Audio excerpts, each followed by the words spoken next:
আসসালামু আলাইকুম। আশা করি সবাই ভালো আছেন। বান্ধবী সকাল সকাল ফোন দিয়ে বলল, আয় কলেজে আয়, ক্লাস করব। আমিও নাচতে নাচতে চলে গেলাম। ক্লাসে ঢুকে দেখি পুরো রুম ফাঁকা, আর মাঝে বসে আছে শুধু আমার বান্ধবী।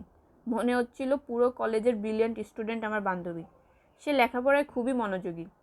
যেখানে আমার বই খুলতেই ঘুম পায়, সেখানে সে লেখালেখি করতেছে। তারপর দেখি নাচতে নাচতে আর এক মাতারি আসলো। পূজা আসার সাথে সাথেই বান্ধবী পড়াশোনা দেখাচ্ছে। দুইজন বেশ পড়াশোনা নিয়ে আলোচনা করতেছে। আমারও ডাকলো, আয়, সামনে তো পরীক্ষা, তোদের একটু পড়াশোনা বুঝাই দিই। আমি বলছি, ওইসব বিলাসিতার কাজ আমার না ভাই, তোমরাই করো। ক্লাসরুমে আর ভালো লাগছিল না, তাই তিনজন মিলে চলে গেলাম হল রুমে একটু ভাষণ টাষণ দিতে আর কি। তারপর দিলাম আমার ভাষণ।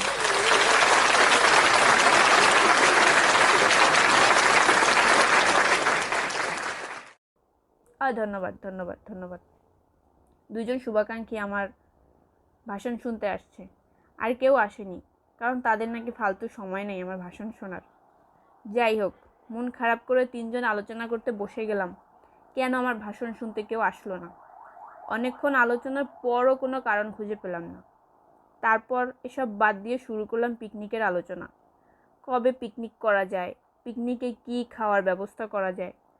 এদিকে আবার খাবারের কথা শুনে পূজার মুখে সে কি হাসি, হাসি যেন তার মুখে একদমই ধরতেছে না।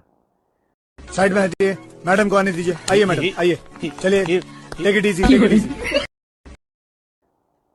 ছেলে দুইটা আমাদের আয়নার সামনে দাঁড়ানো দেখে হাসতেছিল। মনে হচ্ছিল কাউরে কোনোদিন আয়নার সামনে দাঁড়াইতে দেখে নাই। মেয়েরাই তো আয়না দেখবে রে ভাই, হিজাব ঠিক করবে, ওড়না ঠিক করবে, নিজের থোবরাটা দেখবে। যাই হোক, আজকে এই পর্যন্তই। বাই।